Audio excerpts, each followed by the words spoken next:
ओम नमो भगवते वासुदेवाय। ओम नमो भगवते वासुदेवाय।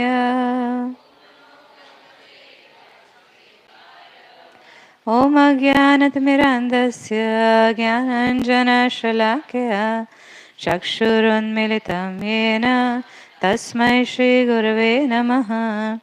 श्रीचैतन्यमनोभीष्टं स्थापितं येन भूतले स्वयं रूप कदा मह्यं ददाति स्वपदान्तिकं।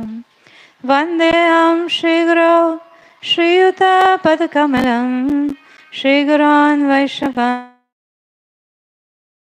साग्रजातं सगणा रघुनाथान्वितं तं सजीवं साद्वैतं सावधूतं परिजनसहितं कृष्णचैतन्यदेवं श्रीराधाकृष्णपादान् सगणा ललिता श्रीविशाखान्वितांश्च।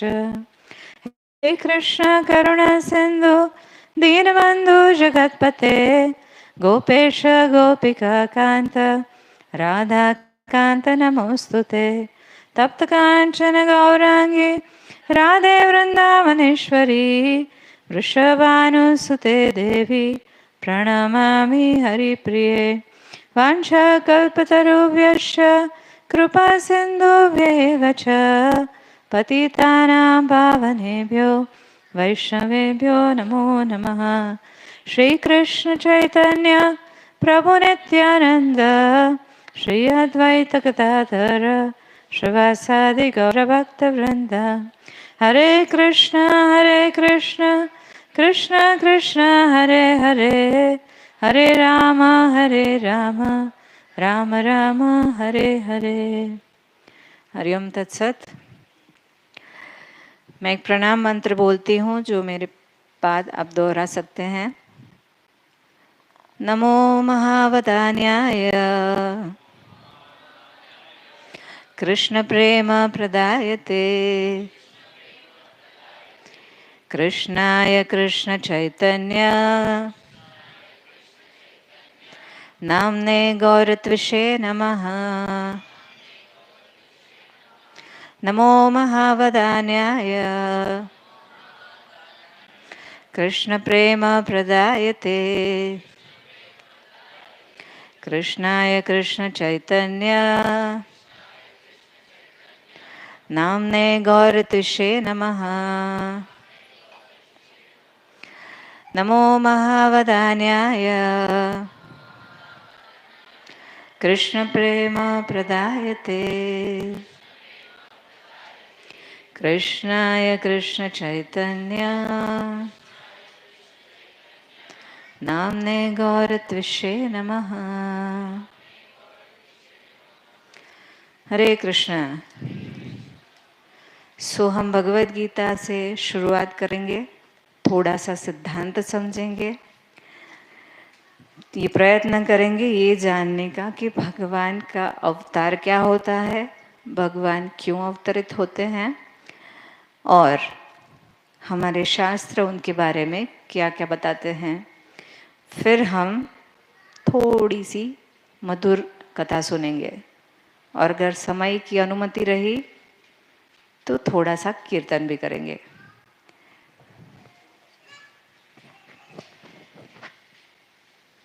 हरे कृष्ण। बराबर सुनाई दे रहा है सबको? यस। सो भगवद गीता में हम सब जानते हैं, भगवान कहते हैं यदा यदा हि धर्मस्य ग्लानिर्भवति भारत अभ्युत्थानमधर्मस्य तदात्मानं सृजाम्यहम् परित्राणाय साधूनां विनाशाय च दुष्कृतां धर्म संस्थापनार्थाय संभवामि युगे युगे। भगवान अपने अवतरित होने का कारण बता रहे हैं, जिसमें वो कहते हैं कि जब जब धर्म की ग्लानि होती है, जब अधर्म का उत्थान होता है, तब तब मैं अवतरित होता हूँ। और क्यों अवतरित होते हैं? ही सेज परित्राणाय साधूनां विनाशाय च दुष्कृतां। अपने भक्तों की रक्षा करने के लिए, और धर्म की संस्थापना करने के लिए भगवान अवतरित होते हैं, ऐसा भगवत गीता में वो बता रहे हैं। इसमें एक समझने वाली बात ये है कि भगवान जब अवतरित होते हैं, जैसे हम जानते हैं कृष्ण पूर्ण पुरुषोत्तम परमेश्वर भगवान है। जब भगवान के अलग अलग अवतार होते हैं, जब वो अलग अलग समय पे अलग अलग पर्पस के साथ, मेन पर्पस ये है धर्म की संस्थापना और दुष्कृतिनो मतलब असुरों का नाश, पर हर समय पर भगवान को अपने पूर्ण ऐश्वर्य के साथ आने की आवश्यकता नहीं होती है। जैसे उदाहरण रूप से हम देखेंगे तो हम जानते हैं भगवान श्री कृष्ण में, हमने सुना है पहले भी क्लास में कि भगवान श्री कृष्ण में षड ऐश्वर्य पूर्ण मात्रा में है, और इसीलिए उन्हें पूर्ण पुरुषोत्तम परमेश्वर भगवान कहा जाता है। पर उदाहरण के रूप से जैसे वो अगर नरसिम्हा देव के रूप में आते हैं, तो नरसिम्हा देव के रूप में उन्हें पूर्ण ऐश्वर्य के साथ प्रकट होने की आवश्यकता नहीं है, पूर्ण सौंदर्य की आवश्यकता नहीं है, पूर्ण संपत्ति की आवश्यकता नहीं है। करेक्ट। सो इसी प्रकार अलग अलग युग में जब वो अलग अलग रूप में प्रकट होते हैं, तो हर बार वो अपने पूर्ण ऐश्वर्य के साथ प्रकट नहीं होते हैं। जब अपने पूर्ण ऐश्वर्य के साथ प्रकट होते हैं तब वे अवतारी कहे जाते हैं। When he comes himself, जब वो स्वयं प्रकट होते हैं वे अवतारी हैं। जब उनके कुछ अंश के साथ प्रकट होते हैं, कुछ मात्रा में ऐश्वर्य के साथ प्रकट होते हैं, तो उसे अवतार कहा जाता है। और जब उससे भी कम मात्रा में अपने ऐश्वर्य के साथ वो प्रकट होते हैं तो उसे अंश कहते हैं। अंश से भी जब आधे ऐश्वर्य के साथ प्रकट होते हैं तो उसे कला कहते हैं। उससे भी आधे ऐश्वर्य के साथ जब प्रकट होते हैं तो उसे कलु कहते हैं। और जब किसी जीवात्मा को अपनी विशेष शक्ति या विशेष ऐश्वर्य प्रदान करके प्रकट होते हैं वो, तो उसे शक्तावेश अवतार कहते हैं। जैसे कि नारद मुनि जीवात्मा है, पर भगवान की विशेष शक्ति और ऐश्वर्य के साथ भगवान ने उन्हें भेजा है, इसलिए उन्हें कहते हैं शक्तावेश अवतार। सो इस प्रकार से भगवान के अलग अलग अवतार होते हैं, पर हर अवतार में उनका एक पर्पस जो है वो सेम रहता है, धर्म की संस्थापना और अपने भक्तों की रक्षा। ये पर्पस हमेशा उनका रहता है, वो जब भी कोई भी अवतार में अवतरित होते हैं। और जैसे श्रीमद् भागवतम के पहले स्कंद के 3 अध्याय के 28वें श्लोक में भी बताया है, तीसरा जो अध्याय है वो भगवान के विविध अवतारों का वर्णन करता है। लीला अवतार, युगा अवतार, गुणा अवतार, शक्तावेश अवतार, अलग अलग अवतारों 24 अवतारों का वर्णन है।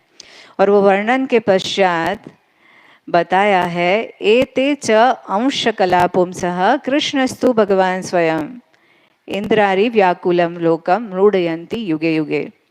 उसमें बताया है कि ऊपर जो सारे अवतार बताए गए वो या तो भगवान के अंश हैं या अंश के भी अंश मतलब कला है। एते च अंश कला पुंसः कृष्णस्तु भगवान स्वयं, पर उसमें जो कृष्ण है वो भगवान स्वयं है। और वो कब आते हैं? इंद्रारी व्याकुलम लोकम, इंद्र के अरी बढ़ जाता है, इंद्रारी व्याकुलम लोक, जो पूरे जगत को विचलित करने लगते हैं, मृडयंती युगे युगे, वो हर युग में वे प्रकट होते हैं। ऐसा श्रीमद् भागवतम में भी बताया गया है और ब्रह्म संहिता में भी यही बताया है। It says रामादि मूर्ति शुक्ला नियमेन तिष्ठन् नानावतार मकरोद्भुवनेषु किन्तु कृष्ण स्वयं समभवत् परमः पुमान्यो कृष्ण गोविंदमादि पुरुषम तमहम भजामि। ब्रह्म संहिता वो है, जैसे हम जानते हैं ब्रह्मा जी का प्राकट्य कैसे हुआ? गर्भोदक्षाय विष्णु के नाभि कमल से। सो ब्रह्मा जी का जब प्राकट्य हुआ तो वो समझ नहीं पाए कि क्या उन्हें क्या करना है। वो अपना स्रोत ढूंढने के लिए बहुत बहुत बहुत प्रयत्न किए, पर उन्हें कुछ नहीं मिला। वापस अपने कमलासन पर आकर जब बैठे, श्रीमद् भागवतम के दूसरे स्कंद में उसका वर्णन है, तब उन्हें दो शब्द सुनाई दिए, त और प। सो वो समझ पाए कि उन्हें तप करना है। और जब उन्होंने देवताओं के 1000 वर्षों तक तप किया तो उन्हें भगवान के दर्शन हुए। जब उन्हें भगवान के दर्शन हुए तब उन्होंने जो स्तुति करी वो है ब्रह्म संहिता। और ये ब्रह्म संहिता में वो सब कुछ बताते हैं। सब कुछ मतलब अपने विषय में ब्रह्मा जी स्वयं अपना स्थान बता रहे हैं। शिव जी के विषय में, गणेश जी के विषय में, इंद्र के विषय में, सूर्य के विषय में, सब के विषय में बताते हैं किसका क्या स्थान है। और साथ साथ में ये भी भगवान के अवतारों के विषय में भी बताते हैं। उसमें ये श्लोक बताते हुए कहते हैं, रामादि मूर्तिषु कला नियमेन तिष्ठन् नानावतार मकरोद भुवनेषु किंतु। राम आदि भगवान, जो भगवान के अवतार हैं, वो भगवान के अवतार हैं या वो भगवान के अंश या कला है। कृष्ण स्वयं समभवत परम पुमान्यो, पर कृष्ण स्वयं आते हैं और वो अवतारी हैं। कृष्ण स्वयं समभवत परम पुमान्यो गोविंदम आदि पुरुषम तमहम भजामि। ऐसे आदि पुरुष भगवान गोविंद को मैं प्रणाम करता हूँ, ऐसा ब्रह्मा जी बताते हैं। सो ये सबसे हम समझ पाते हैं कि भगवान के अवतारों की भी विविध कैटेगरी होती हैं, पर जब कृष्ण स्वयं आते हैं तो वो अवतारी हैं। सो आज हम एक विशेष रूप से और एक समझने का प्रयत्न करेंगे। आप सब मंदिर में दर्शन करने जाते हैं, करेक्ट? सबसे पहले ऑल्टर में कौन है? गौर निताई, ऐसे हाथ करके खड़े हैं, गौरंगा महाप्रभु और नित्यानंद प्रभु। सो हम ये समझेंगे कि वो है कौन। आप में से बहुत सारे लोगों को प्रश्न हो सकता है कि अगर हमने उनको कृष्ण स्वरूप और बलराम स्वरूप लिख दिया, मतलब हमको मान लेने का कि गौरंगा महाप्रभु कृष्ण है और नित्यानंद प्रभु बलराम जी है, ऐसा थोड़ी होता है। Correct, you are right. ऐसे ही मान लेने की कोई आवश्यकता नहीं है। कभी भी कुछ भी ऐसे ही नहीं मान लेना चाहिए। जब तक उसे साधु शास्त्र और गुरु का रेफरेंस नहीं है, हमें किसी भी भगवान का अवतार नहीं मानना चाहिए।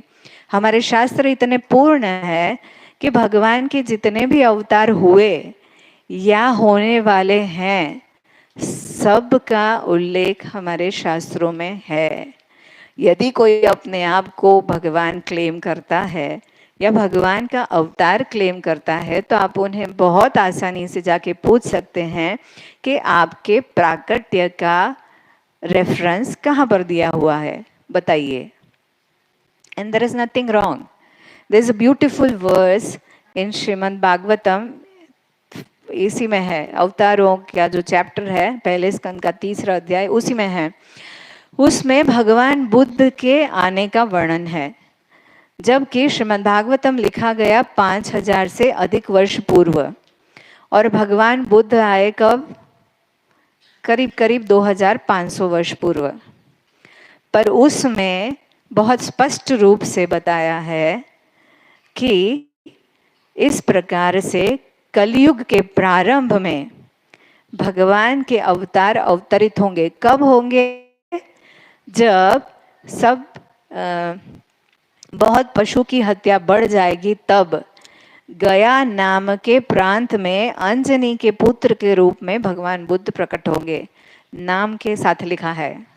सो इसे हम समझ सकते हैं कि हमारे शास्त्र कितने पूर्ण हैं। हम उसे पढ़ते नहीं या मानते नहीं, वो हमारी गलती है, पर हम उसे क्वेश्चन नहीं कर सकते क्योंकि वो हमारी माता के समान है। हम हमारे अपनी माता की अथॉरिटी मानते हैं ना, करेक्ट? हमने तो कभी देखा नहीं कि हमारी माता ने ही हमें उत्पन्न किया। देखा हमने? किसी ने देखा? याद है किसी को? नहीं ना।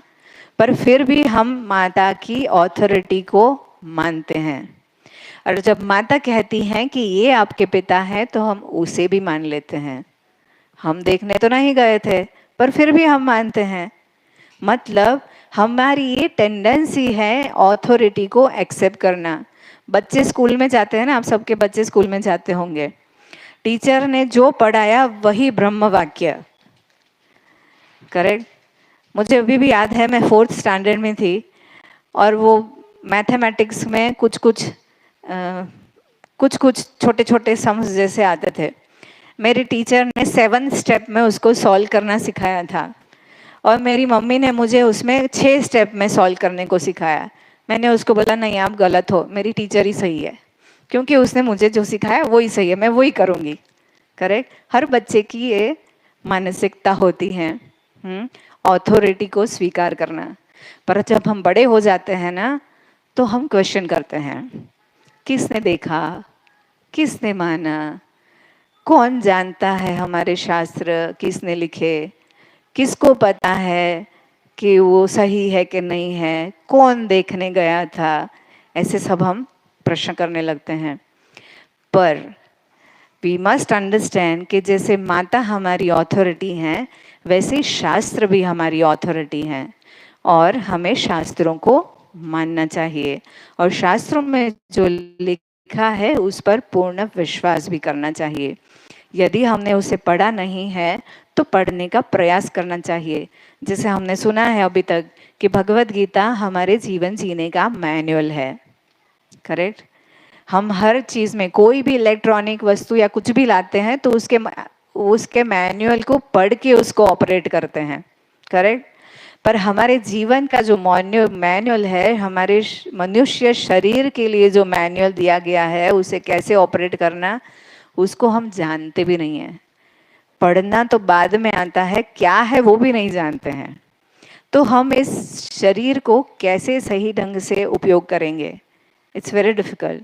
वी मस्ट रीड स्क्रिप्चर्स, हमें शास्त्रों को पढ़ना चाहिए, ये बहुत आवश्यक है। सो इसी प्रकार हमारे शास्त्रों में बहुत सारी चीज़ें दी गई हैं, हमारा जीवन कैसे व्यतीत करना चाहिए, भगवान कौन है, कैसे आते हैं, कब आते हैं, क्या करते हैं, सब चीज़ों का वर्णन है। पर भगवान भी ये जानते हैं कि मनुष्य कैसा होता है और इसीलिए भगवत गीता के 9वें अध्याय में वो बताते हैं, अवजानन्ति माम मूढ़ा मानुष्यम तनुमाश्रित। जब मैं मनुष्य के रूप में अवतरित होता हूँ, मूढ़ मेरा उपहास करते हैं। Krishna knows it so well कि उनकी संतानें कैसी हैं। इतनी मूर्ख हैं कि मैं स्वयं प्रकट होता हूँ जो उनका सोर्स है। ही सेज अहम बीज प्रदपिता, वो बहुत क्लियरली बोलते हैं, ममे वांशो जीव लोके जीव भूत सनातना, सारे जीव मेरे अंश हैं। पर फिर भी हम उनके अंश हैं, फिर भी उनको क्वेश्चन करते हैं कि क्या आप सही में वो ही हैं जिसके हम अंश हैं। We question him also. और भगवान ये बहुत अच्छे से जानते हैं, इसलिए उन्होंने बहुत बोल्डली बता दिया है, औ जानन्ति माम मूढ़ा मानुष्यम तनुमाश्रित। जब मैं मनुष्य के रूप में अवतरित होता हूँ तो मूढ़ मतलब मूर्ख मेरा उपहास करते हैं। और हम जानते हैं कितने लोग उपहास करते हैं भगवान का। People are so envious. Why? Because वो सोचते हैं कि हम अपने आप ही प्रकट हो गए, हमें जो मिला वो अपने आप ही मिला। ऐसा नहीं होता है, ये संभव नहीं है। अगर हर माता पिता अपने हिसाब से बच्चों को पैदा कर सकते तो सब आइंस्टाइन ही पैदा करते, करेक्ट। और सबके माता पिता अपने बच्चों का भविष्य तय कर पाते तो सारे अपने बच्चों को मुकेश अंबानी के घर में पैदा हो ऐसा ही भविष्य तय करते, करेक्ट। और कोई भविष्य की क्या आवश्यकता है। But we can not decide it, but we don't accept it also. हम हायर ऑथोरिटी का स्वीकार भी नहीं करते हैं। पर एनीवे, यस, ये हमारी एक लाक्षणिकता है, स्पेशली कलयुग के मानव की। और भगवान ये बहुत अच्छे से जानते हैं और इसीलिए वो विशेष रूप से अवतरित हुए कलयुग में, जिसका भी वर्णन श्रीमद् भागवतम के 11वें स्कंद में है। 11वें स्कंद के 5वें अध्याय के 32वें श्लोक में इसमें कहा है कृष्ण वर्णम तुषा कृष्णम सांगोपांगास्य पार्षदम यज्ञेर संकीर्तन प्रायर यजंती ही सुमेधशः। वहाँ पर बहुत क्लियरली बताया गया है कि कृष्ण वर्णम मतलब कृष्ण जैसे तेज वाला। त्विषा कृष्णम, त्विषा अकृष्णम मतलब पर जिसका जो वर्ण है वो अकृष्ण है। अकृष्ण मतलब श्याम नहीं, अकृष्ण गौरवर्ण। और क्या, यज्ञेर संकीर्तन प्यायर, वो संकीर्तन यज्ञ का प्रारंभ करने के लिए प्रकट होंगे। यजंती ही सुमेधशः, और वे वही उसका स्वीकार करेंगे जिसमें सुमेधा है। What is Sumedha? मेधा पता है आपको क्या है? मेधा, मेधा इज बुद्धि। जब संस्कृत में सु या प्र का प्रयोग किया जाता है तो उसका अर्थ ये होता है कि बहुत अधिक मात्रा में। सुसुखम, भगवान कहते हैं भक्तिमय मार्ग जो है, भगवद गीता में बताते हैं भक्तिमय मार्ग जो है वो कैसा है? सुसुखम कर्तुम अव्ययम, सुखम नहीं सुसुखम, मतलब वो सुख को अधिक मात्रा में प्रदर्शित करने के लिए उसका प्रयोग किया जाता है। सुसुखम कर्तुम अव्ययम, भक्ति मार्ग ऐसा है जिसको पालन करने से सुसुख की प्राप्ति होती है। Correct, yes. सो ये श्रीमद् भागवतम के 11वें स्कंद में जो निर्देश किया गया है, जिसका निर्देश किया गया है वो है भगवान श्री चैतन्य महाप्रभु, गौरंगा महाप्रभु। हमें, जैसे मैंने पहले बताया, हमें कभी कभी क्वेश्चन हो सकता है कि आपने बोल दिया कि वो कृष्ण है तो हम क्यों मान ले? करेक्ट, पर यस, इसकी आवश्यकता नहीं है। हमारे शास्त्रों में पर्याप्त मात्रा में इसके भी प्रूफ दिए गए हैं, इसका भी मेंशन है। गौरंगा महाप्रभु कृष्ण स्वयं हैं और इसीलिए वो अवतारी हैं, वो अवतार नहीं है। हम कृष्ण स्वयं हैं, वे उनके विषय में भी बहुत सारे प्रमाण दिए गए हैं शास्त्रों में। 24 शास्त्रों में प्रमाण दिए गए हैं, and they are all so precise, so precise. Chaitanya Mahaprabhu का आविर्भाव हुआ नवद्वीप मायापुर में, वेस्ट बंगाल में है वो, अभी कलकत्ता से ऑलमोस्ट 130 किलोमीटर्स दूर। और उनकी माता का नाम था शची माता और उनके पिता का नाम था जगन्नाथ मिश्रा या पुरंदर मिश्रा। और मायापुर जो है वो गंगा नदी के तट पर है, जाह्नवी के तट पर। मैं थोड़े से, मैं सारे तो प्रमाण नहीं पढ़ सकती हूँ, हमारे पास इतना समय भी नहीं होगा। मैं थोड़े से प्रमाण पढ़ती हूँ, यही समझने के लिए, और हम सबको अच्छे से वी गेट कन्विंस कि यस, हमारे शास्त्र कितने पूर्ण हैं और कैसे भगवान श्री चैतन्य महाप्रभु स्वयं कृष्ण हैं।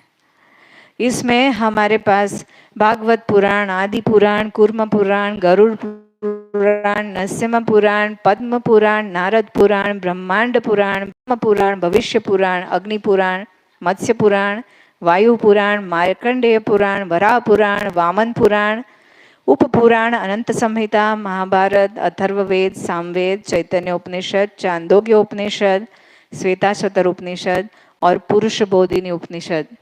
ये सारे शास्त्रों में चैतन्य महाप्रभु के आविर्भाव का वर्णन है। मैं सब नहीं पढ़ूंगी, नहीं तो आप थक जाएंगे, शायद बोर भी हो जाएंगे, पर ऐसा कुछ जरूर होता है हमारा शास्त्र और भगवान का स्टेटमेंट भी। उसमें कहीं कोई कुछ भी विचलित करने वाला नहीं होता है, और ना ही ऐसा होता है कि कोई ये बोला पर ये हो गया। It never happens, never ever, because they are so perfect. आप बहुत ध्यान से सुनिएगा, अगर आपको थोड़ी सी भी हिंदी आती है ना, तो ये संस्कृत के श्लोक जिसमें बहुत सारे नाम भी हैं, समझने में बहुत आसानी होगी। हियर वेरी केयरफुली, अहम एव द्विज श्रेष्ठो नित्यम प्रच्छन्न विग्रह भगवद भक्त रूपेण लोकाम रक्षामि सर्वदा। ये आदि पुराण का श्लोक है जिसमें बताया है मैं द्विज श्रेष्ठ के रूप में अवतरित होऊंगा। द्विज मतलब ब्राह्मण। गौरंगा महाप्रभु का प्राकट्य ब्राह्मण के घर में हुआ। Jagannath Mishra was very knowledgeable, बहुत ही नॉलेजेबल और प्रकांड पंडित थे, ब्राह्मण थे। नित्यम प्रच्छन्न विग्रह, ये जो भगवान का अवतार है वो छद्म अवतार है। छद्म अवतार मतलब आवृत अवतार। उन्होंने कभी डिक्लेयर नहीं किया कि वो स्वयं भगवान हैं, पर उनके जो अंगत पार्षद थे, उनके जो भक्त थे, वो ये जान गए थे कि वो स्वयं भगवान श्री कृष्ण हैं। पर ही केम एज वो अपने आप को आवृत करके आए। ये भगवान के हाथ में है और बहुत आसान है। जैसे भगवत गीता में भी भगवान बताते हैं, ना हम प्रकाश सर्वस्य योग माया समावृतः, मैं सबके सामने अपने आप को प्रकाशित नहीं करता हूँ, मेरी योग माया से ढका रहता हूँ। ऐसा भगवान स्वयं बताते हैं भगवत गीता में। सो यहाँ पर भी भगवान ऐसे रूप में क्यों आए, उसकी कथा हम सुनेंगे अभी 5-7 मिनट के बाद, 5-10 मिनट के बाद सुनेंगे कि भगवान ऐसे प्रच्छन्न अवतार में क्यों आए।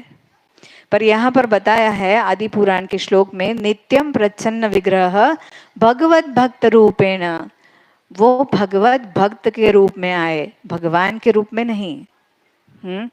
और भगवत भक्त के रूप में क्यों आए उसकी कथा भी हम सुनेंगे। लोकम रक्षामि सर्वदा, सारे लोकों का उद्धार करने के लिए मैं प्रकट होऊंगा। ये स्वयं भगवान आदि पुराण और नारद पुराण दोनों में कहते हैं।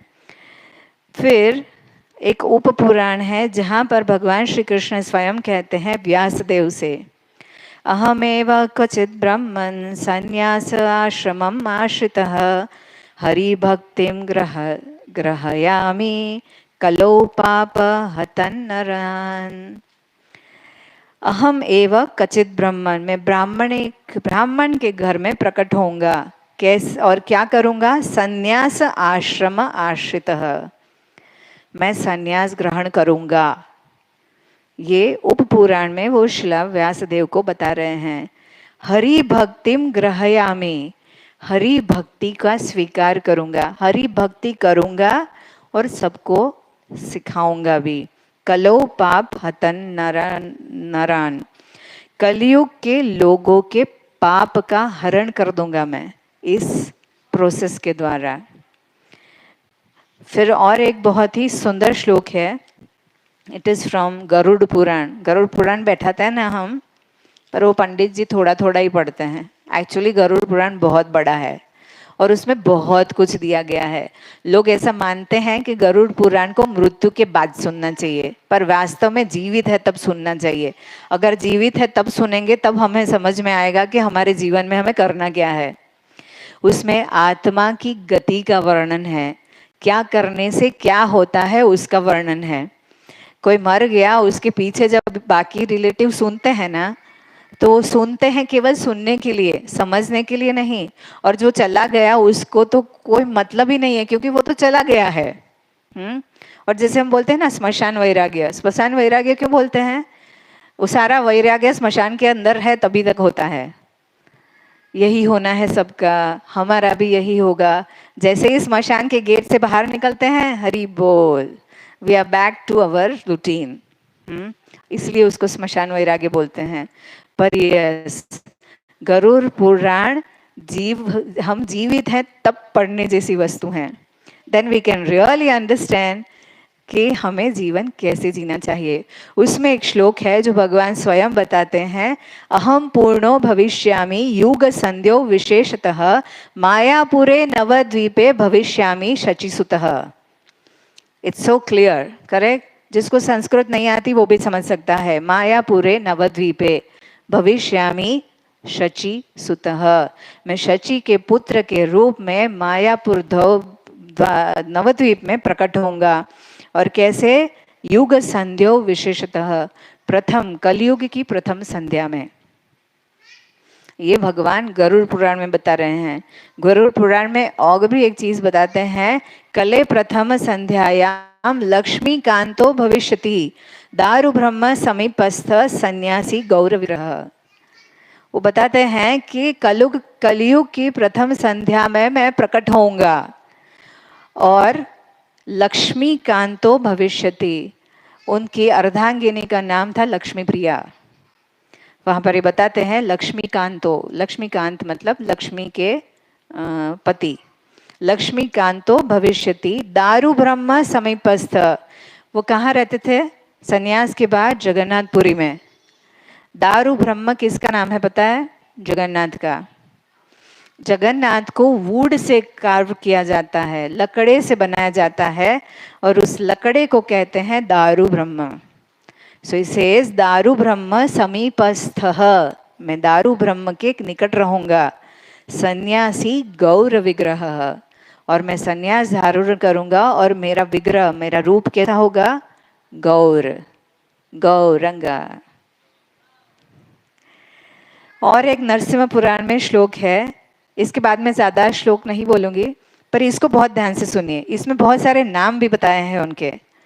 उसमें कहा है सत्य दैत कुलधि नस समये सिंहोर्ध्व मर्त्यकृतस त्रेतायाम परिभव।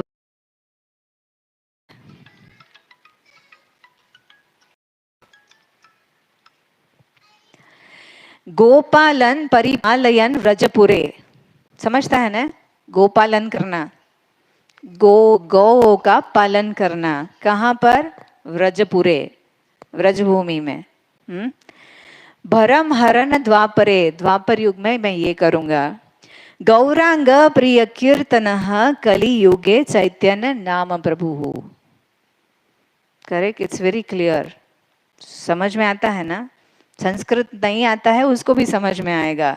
यहाँ पर बताया है कि सत्ययुग में मैं कैसे आऊंगा? आधा सिंह और आधा नर बन के। हम जानते हैं कौन आया था? नरसिंहदेव। त्रेतायाम 10 कंधरम, 10 कंधरम मतलब किसका नाम है? रावण का। परिभवन रामेति नामकृत, राम का नाम लेके आऊंगा मैं। गोपालन परिपालयन व्रजपुरे भरम हरन द्वापरे, द्वापर युग में कैसे आऊंगा? गोपाल बनकर, गौओं का पालन करते हुए। वही मैं कलयुग में कैसे आऊंगा? गौरांग प्रिय कीर्तन। हम जो कीर्तन करते हैं हमें किसने सिखाया? गौरंगा महाप्रभु ने। हम कीर्तन करते हैं ना, सबको अच्छा लगता है ना? हरे कृष्ण कृष्ण कृष्ण हरे हरे, हरे राम राम राम हरे हरे। किसने सिखाया हमें? गौरंगा महाप्रभु ने। गौरांग प्रिय कीर्तन कलु युगे चैतन्य नाम प्रभु। मैं चैतन्य नाम धारण करके आऊंगा कलयुग में, और क्या करूंगा? भगवान के नाम का कीर्तन करूंगा। ये कीर्तन बड़ी अद्भुत चीज है। चैतन्य चरितामृत में बताया है, गोलोकेर प्रेम धन हरिनाम संकीर्तन। गोलोक का जो प्रेम धन है वो है हरिनाम का संकीर्तन। वो चैतन्य महाप्रभु मतलब कृष्ण स्वयं लेकर आए। 1-2 श्लोक पढ़ती हूं मैं और खाली, ठीक है? बाकी तो बहुत सारे हैं, सब में यही बताया है, some way or other. Yes, Gauranga गोथम महितले भगीरथी तटे भूमि। भगीरथ के तट पे, भगीरथी के तट पे आऊंगा। भगीरथी गंगा मैया का नाम है। क्यों? क्योंकि महाराज भगीरथ उन्हें लाए थे, इसलिए उनका नाम एक है भगीरथी। गोलोकम च परित्यज्य, ये मार्केंडेय पुराण का श्लोक है। गोलोकम च परित्यज्य लोकानां तृण कारणात् कलो गौरांग रूपेण लीला लावण्य विग्रह। इसमें बताया है कि मेरे गोलोक को मैं त्याग करके आऊंगा। गोलोकम च परित्यज्य, लोकानां तृण कारणात्, लोगों का उद्धार करने के लिए। कलो गौरांग रूपेण लीला लावण्य विग्रह। कलयुग में गौरांग के लावण्य रूप में मैं आऊंगा। Lord Chaitanya was amazingly beautiful. उनको देख के लोग इतने आकर्षित होते थे कि जिसकी कोई कल्पना नहीं कर सकता। फिर और भी है वराह पुराण में, अहम एव द्विज श्रेष्ठो लीला प्रचुर्य विग्रह भगवत भक्त रूपेण लोकान रक्षामि सर्वदा। सो ऐसे बहुत सारे प्रमाण हैं जो मैंने सारे पढ़े। यू नो इट्स यस, एक ये लास्ट पढ़ लेती हूँ मैं, वायु पुराण में है और अनंत संहिता में भी है। It is little bit similar, पर बहुत लंबा श्लोक है, इसलिए सारा नहीं पढ़ूंगी मैं, थोड़ा सा पढ़ती हूँ। पूर्णमास्यम फाल्गुनस्य, उनका प्राकट्य कब हुआ था? फाल्गुन महीने की पूर्णिमा को, होली के दिन। होली आ रही है ना, उसी दिन उनका प्राकट्य हुआ था। सो हमारे लिए ये सबसे बड़ा उत्सव है गौर पूर्णिमा, होली के दिन जिसको हम मनाते हैं। पूर्णमासस्य फाल्गुनस्य, फाल्गुनी रक्ष योगतः भविष्ये गौर रूपेण, गौर रूप में मैं प्रकट होऊंगा। शची गर्भे पुरंदरात, शची के गर्भ में, किससे? पुरंदर मिश्रा से। भक्ति योग प्रदायने, भक्ति योग को प्रदान करने के लिए। लोकस्यं लोकस्य अनुग्रहस्य च, लोगों पर अनुग्रह करने के लिए। संन्यास रूपम आस्थाय, संन्यास ग्रहण करूंगा। कृष्ण चैतन्य नामधृक, और मेरा नाम होगा कृष्ण चैतन्य। श्रवणादि तिरम आस्थाय नवद्वीपे जनाश्रये, नवद्वीप में प्रकट होऊंगा। तत्र द्विज कुलम प्राप्तो भविष्यामि जनालये, द्विज के कुल में प्रकट होऊंगा। तत्कुरुत्वम ममंजयः धारित्री भवितिर्चाभिर मायैव द्विज देहिना, और मैं ब्राह्मण के रूप में प्रकट होऊंगा और इस पूरी पृथ्वी को भय मुक्त करूंगा। ऐसा भगवान बताते हैं वायु पुराण में। यस, और अनंत संहिता में भी ऐसा ही कुछ बताते हैं। शची गर्भे एंड नवद्वीपे द्विजालये एक्सेट्रा एक्सेट्रा।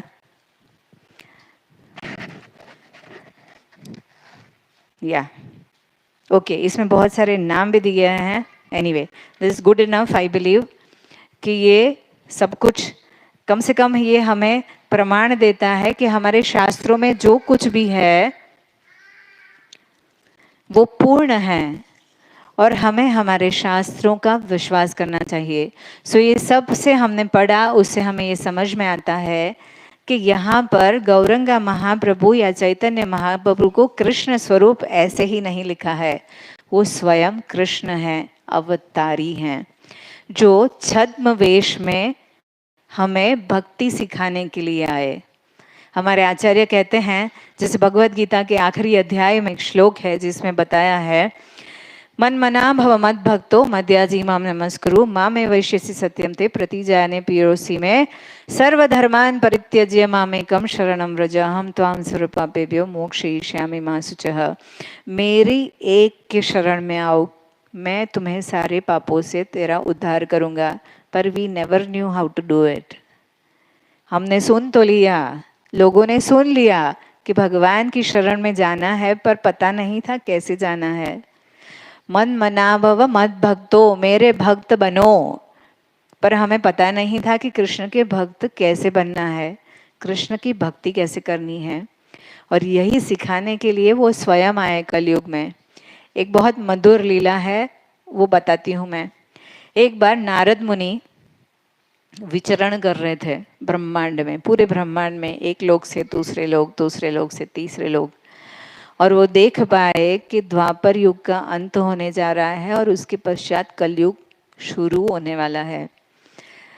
नारद मुनि त्रिकाल ज्ञानी भी हैं और वो सब कुछ जानते हैं, और नारद मुनि कोई पासपोर्ट वीज़ा नहीं लगता है कहीं जाने के लिए, ये भगवान की कृपा है उनके ऊपर। वो भगवान के ऐसे भक्त हैं जो कहीं भी जा सकते हैं, पूरे विश्व में कहीं भी विचरण कर सकते हैं, भौतिक जगत में भी और आध्यात्मिक जगत में भी। He has that visa all the time available with him. वो कहीं भी जा सकते हैं, हमारे मन में भी प्रवेश कर सकते हैं। So is as good as परमात्मा। पर वो भगवान के शक्तावेश अवतार हैं, भगवान के भक्त हैं, वो भक्ति के ऑथोरिटी हैं। He is mahajan, he is one of the mahajanas. महाजना ये न गतास पंथा, भगवान भगवत गीता में बताते हैं, महाजन के दिखाए हुए मार्ग पर चलना चाहिए। नारद मुनि सबको मार्ग दिखाते हैं भगवत प्राप्ति का। ध्रुव महाराज को भी नारद मुनि ने ही मार्ग दिखाया। वो ध्रुव महाराज के गुरु थे, प्रहलाद महाराज के भी गुरु थे, वाल्मीकि के भी गुरु थे।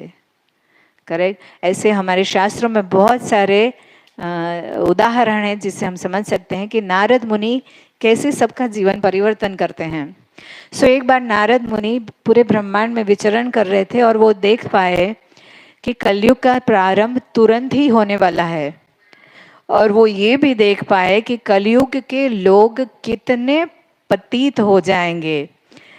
न वो वर्णाश्रम का पालन करेंगे, वर्णाश्रम का पालन तो दूर की बात है, वर्णाश्रम क्या है वो भी नहीं जानेंगे वो। इतना ही नहीं, अपने गर्व में, अपने इच्छा तृप्ति में, अपनी वासनाओं में, अपने सारे भौतिक इंद्रिय तृप्तियों की लालसा में वो पूरा जीवन बिताएंगे। इतना ही नहीं, वो कृष्ण को याद भी नहीं करेंगे, और जो उनकी पतित अवस्था होगी वो देख पाए, और वो जब उन्होंने समझा तो उन्हें बहुत दुख हुआ, बहुत दुख हुआ कि इन लोगों का क्या होगा। फिर वो सोचने लगे कि इन सब से उबारने के लिए एक ही उपाय है, मुझे भगवान श्री कृष्ण को लाना होगा कैसे भी करके। और वो निश्चय करते हैं कि मैं कृष्ण के पास जाऊंगा और उनसे निवेदन करूंगा कि कृपा कीजिए, आपके सिवा इस युग में लोगों का कोई उद्धार नहीं कर सकता है। वो इतनी पतित अवस्था में जा चुके हैं, हर छोटी चीज में उनको गर्व होगा, हर छोटी चीजों में झगड़े होंगे। श्रीमद् भागवतम में भी बताया है, पहले ही स्कंद में, पहले अध्याय के 10वें श्लोक में बताया है, प्रायण अल्पायुष सभ्य कलावस्मिन युगे जना मंद सुमंद मतयो मंद भाग्या ही उपद्रुतः। कलयुग के मानवी के लक्षण है ये, प्रायण अल्प आयुष। सबकी आयु कैसी होगी? अल्प आयु। प्रायण अल्प आयुष सभ्य। पहले जैसे हम जानते हैं सतयुग में लोग 1,00,000 वर्ष जीते थे, त्रेता युग में आयु थी 10,000 वर्ष, द्वापर युग में 1,000, और कलयुग में सपोज टू बी 100 years। पर हम जानते हैं कि 100 साल अभी कोई नहीं जीता है। जैसे जैसे कलयुग बढ़ता जाएगा हमारी आयु और कम होती जाएगी। श्रीमद् भागवतम में वर्णन है कि कलयुग के अंत तक लोगों की हाइट भी कम होती जाएगी, आयु भी कम होती जाएगी। उसमें बताया है 4 वर्ष की स्त्री पुत्र को जन्म देगी। अब हम क्या कहते हैं? 4 वर्ष की छोटी सी बालिका, तब वो 4 वर्ष की स्त्री होगी कलयुग के अंत में। अभी बहुत समय है, चिंता करने की आवश्यकता नहीं है। अगर वापस नहीं आएंगे तो देखना नहीं पड़ेगा ये सब। यस, पर यस, नारद मुनि ये सब कुछ देख पाए और इसलिए वो बहुत दुखी थे। सो उन्होंने तय किया वो कृष्ण से मिलने जाएंगे। उसी समय द्वारिका में रुक्मिणी को भगवान श्री कृष्ण संदेश भेजते हैं कि वो उनके महल में आ रहे हैं। सो रुक्मिणी अति प्रसन्न है, अति प्रसन्न। उनका महल जो है वो स्पॉटलेस क्लीन है, पर फिर भी क्योंकि कृष्ण आ रहे हैं वो स्वयं अपने पूरे महल की सफाई करती हैं, कृष्ण का स्वागत करने के लिए सुगंधित का छिड़काव करती हैं, वाद्यकारों को बुलाती हैं मधुर संगीत बजाने के लिए, ताकि जब कृष्ण आए पूरा वातावरण एनीवे दिव्य ही होता है, पर पूरे वातावरण को वो और अधिक कृष्ण की प्रसन्नता के लिए और अधिक सुंदर बनाना चाहती हैं। जब कृष्ण आते हैं वो इतनी प्रसन्न होती हैं, कृष्ण के पाद चरण कमलों को पखारती हैं, आरती करती हैं। उनके साथ और भी है नग्न जीती और मित्रविंदा, जो भगवान की और पटरानियां हैं। वो सब मिलकर भगवान की बहुत अच्छे से सेवा करती हैं। पाद पखार के जब रुक्मिणी भगवान के चरण कमलों को अपनी छाती से लगा लेती है और उसकी आंखों से अश्रुधारा बहना शुरू हो जाता है। उनके हृदय में इतना प्रेम है कि वो अश्रु के रूप में बाहर आ रहा है। भगवान श्री कृष्ण जब ये देखते हैं, और खाली अश्रु नहीं, वो सिरिंज की तरह बाहर आ रहे हैं। It's not 1 drop 2 drop, it's not like that, एक आंसू 2 आंसू बहे, ऐसा नहीं। उस सिरिंज की तरह, जैसे सिरिंज में से ऐसे इंजेक्शन में से डालते हैं ना सर, इस तरह से profusely she is crying profusely. Krishna को बड़ा आश्चर्य होता है, मैं यहाँ उसके सामने हूँ, क्यों रो रही है वो। पूछते हैं रुक्मणी जी से कि देवी आप जानती हैं आप मुझे सबसे प्रिय हैं, आप मेरी सबसे प्रिय पटरानी है, मैं आपसे कितना प्रेम करता हूँ, मैं आपके पास आया हूँ, फिर आप क्यों रो रही हैं। फिर वो बहुत ज़्यादा सोच में पड़ जाते हैं, रुक्मिणी को जवाब नहीं दे पाती हैं। और फिर कृष्ण याद करके उनकी पुरानी बातें, अब श्रीमद् भागवतम के 10वें स्कंद में पढ़ेंगे ना, तो एक अध्याय है उसमें कृष्ण रुक्मिणी जी से मजाक कर रहे हैं, बहुत सीरियस मजाक है। उसमें ऐसा ऐसा कह रहे हैं वो कि अरे मैं तो एक ग्वाला हूँ, तुम इतनी सुंदर राजकुमारी, तुमने मुझसे विवाह क्यों किया, अभी भी तुम्हें और किसी से विवाह करना है तो मुझे कोई तकलीफ नहीं है। एंड ही से so many things like that. और रुक्मिणी जी इतनी सेंसिटिव है, वो कुछ नहीं बोल पाती, वो ये भी नहीं, कृष्ण मजाक कर रहे हैं उनका, पर रुक्मिणी रोने लगती हैं और वो ये सहन नहीं कर पाती हैं। पर तो कृष्ण यहाँ पर उनको इतने समय बाद कहते हैं, क्या तुम्हें अभी भी वो याद आ रहा है, इसलिए आप रो रही हो। रुक्मिणी फिर भी कुछ नहीं बोल पाती है। फिर वापस पूछते हैं कृष्ण, आप क्यों रो रहे हो। फिर रुक्मिणी जी कहती हैं कि प्रभु आप नहीं जानते हैं आपके चरण कमल आपके भक्तों के लिए क्या है। आपके चरण कमलों की सेवा शिवजी भी करना चाहते हैं, उसी के लिए तो वो तांडव नृत्य करते हैं कि आपके चरण कमलों का वो दर्शन कर पाए। ब्रह्मा जी भी आपके चरण कमल के दर्शन करने के लिए लालायित रहते हैं। आपके भक्त आपके चरण कमलों की सेवा करके उसमें से जो अमृत का आनंद प्राप्त करते हैं वो आप नहीं समझ सकते। और आप यहाँ आए हैं, उससे मुझे क्या अनुभूति हो रही है वो भी आप नहीं समझ सकते। केवल अगर आप राधा रानी के भाव से उसे समझने का प्रयास करें तो ही आप समझ पाओगे। जब रुक्मिणी ऐसा कहती हैं तो कृष्ण सोच में पड़ जाते हैं।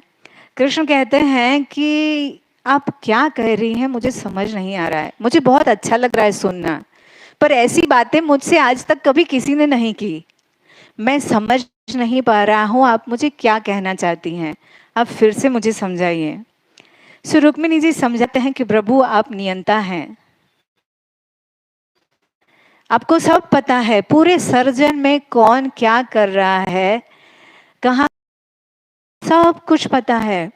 ब्रह्मा जी ब्रह्मलोक में क्या कर रहे हैं आपको पता है, शिव जी शिवलोक में क्या करते हैं आपको पता है, इंद्रलोक में इंद्र क्या करते हैं, सारे देवता क्या करते हैं।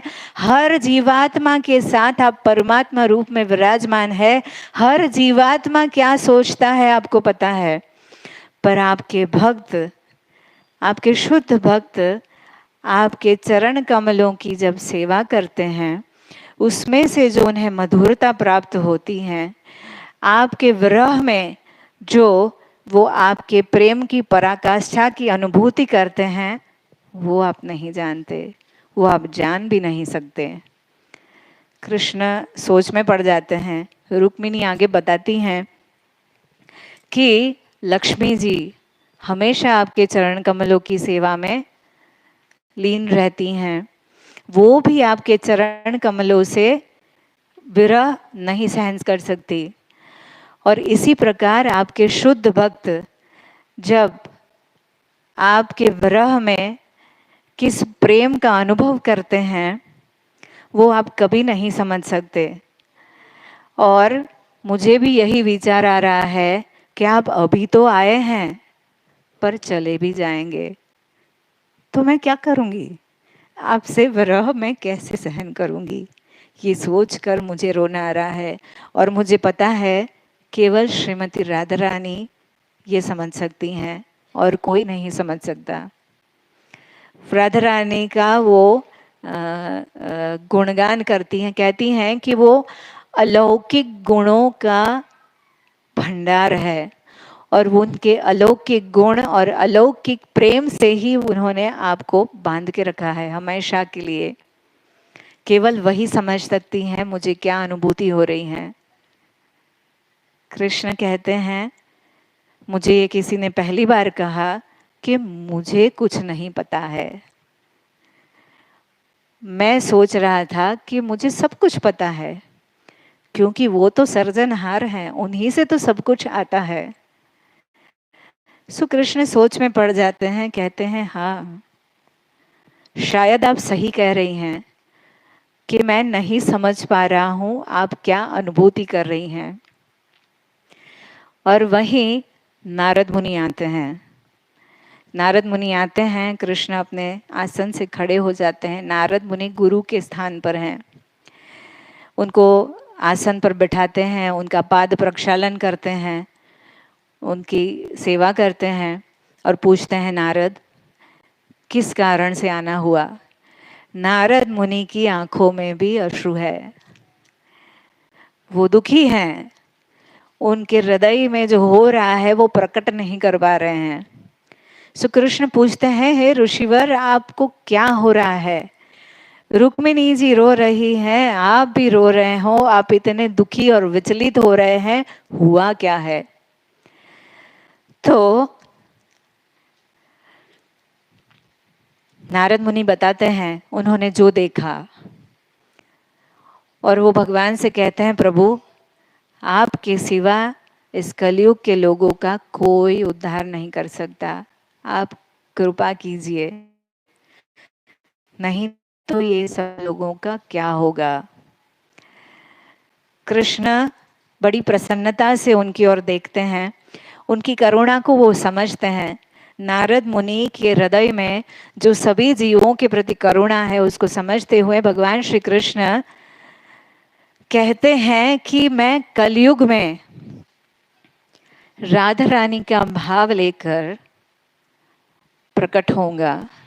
और वो अचानक गौरंग महाप्रभु के रूप में परिवर्तित हो जाते हैं। गौरंगा महाप्रभु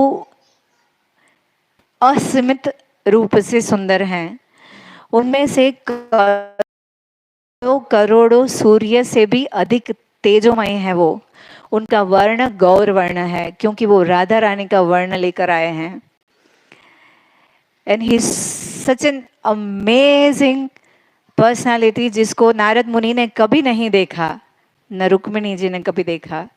ऐसे अपने रूप का वो दर्शन करवाते हैं कुछ क्षणों के लिए। नारद मुनि को कहते हैं कि मैं इस रूप में कलयुग में प्रकट होऊंगा और मेरे ही नाम के कीर्तन का प्रसार प्रचार करूंगा, सबको हरि नाम दूंगा। उस प्रेम को जो केवल और केवल मेरे कुछ ही भक्त जिसकी अनुभूति मेरे केवल कुछ ही भक्त कर पाते हैं, उसको मैं सब में बांटूंगा। I will give it freely, completely freely, और कोई भी आकर इसे प्राप्त कर सकता है।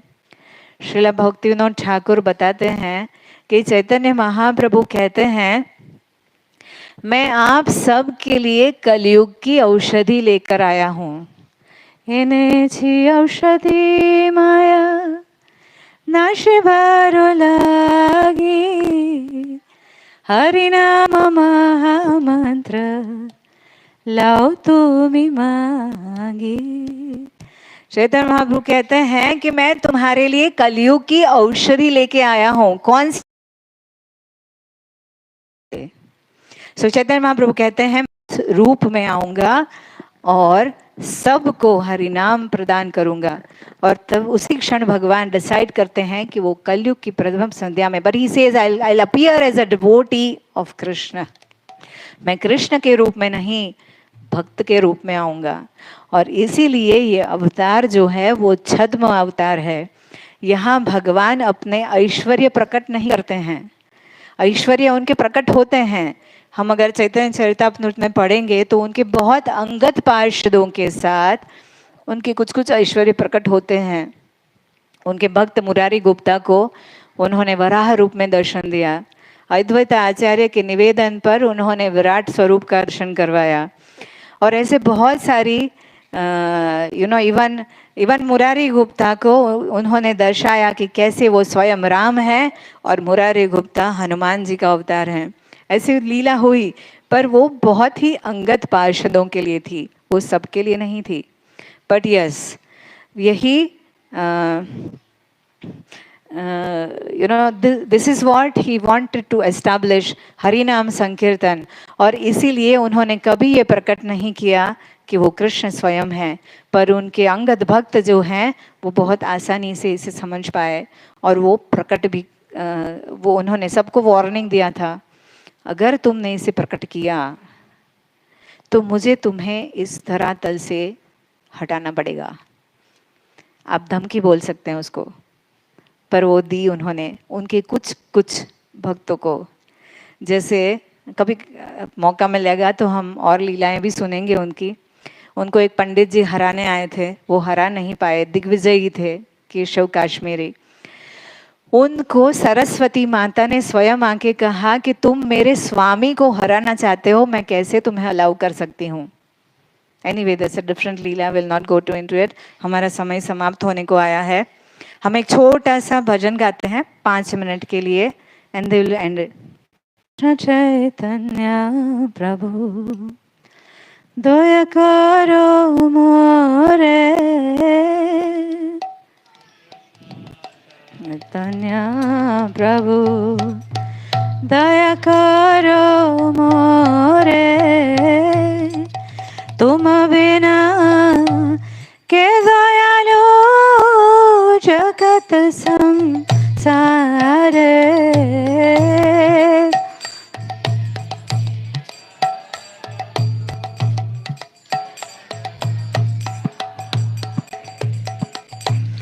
पतित पावन है तो तव अवतार,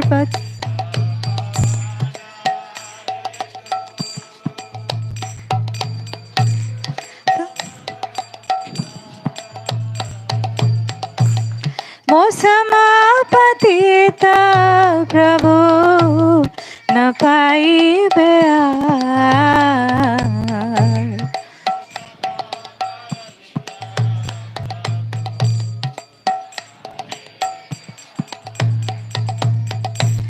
आह प्रभु नित्यानंद प्रेमानंद सुखी,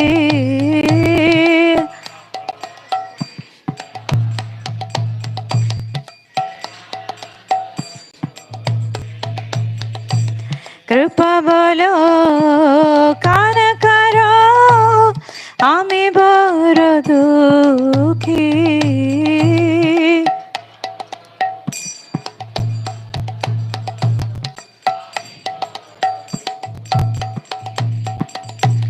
दया करो सीतापति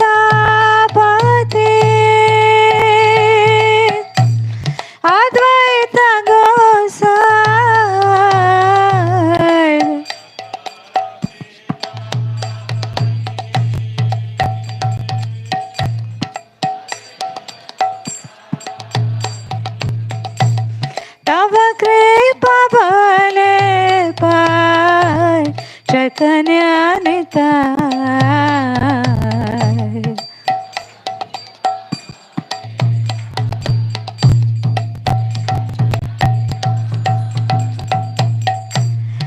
स्वरूप सनातन रूप रघुनाथ।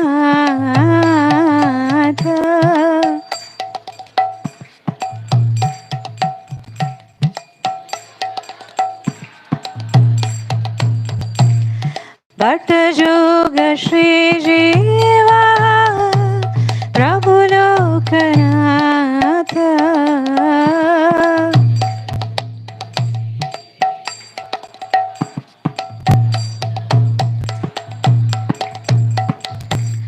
दया करो श्री आचार्य प्रभु श्रीनिवास।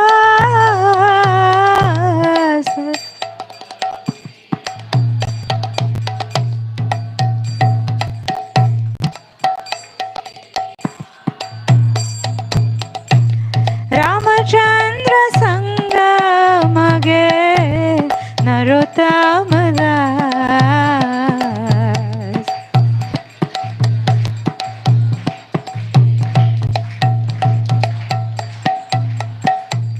श्री कृष्ण चैतन्य प्रभु नित्यानंद श्री अद्वैत गदाधर श्रीवासादि गौर भक्त वृंद। श्री कृष्ण चैतन्य प्रभु नित्यानंद श्री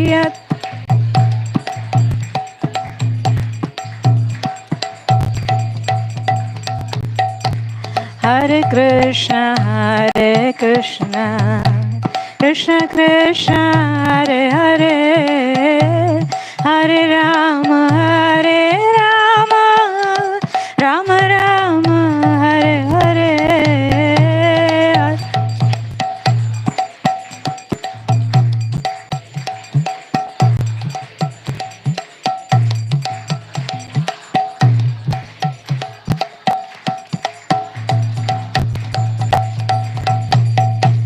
हरे कृष्ण कृष्ण कृष्ण हरे हरे हरे राम राम राम हरे हरे।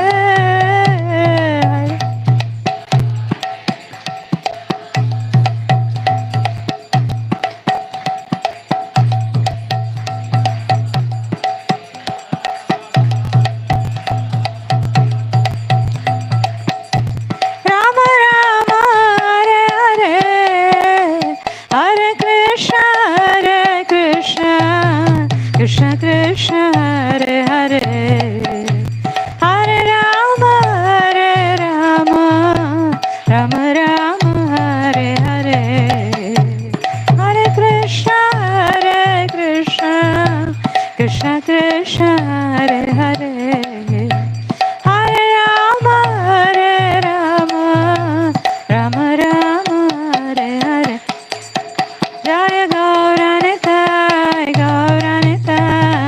गौरानिताय जय गौरानिताय।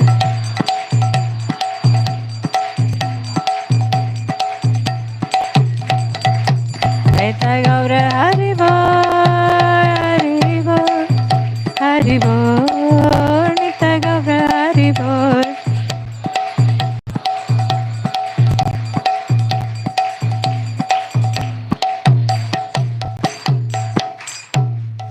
श्री चैतन्य महाप्रभु की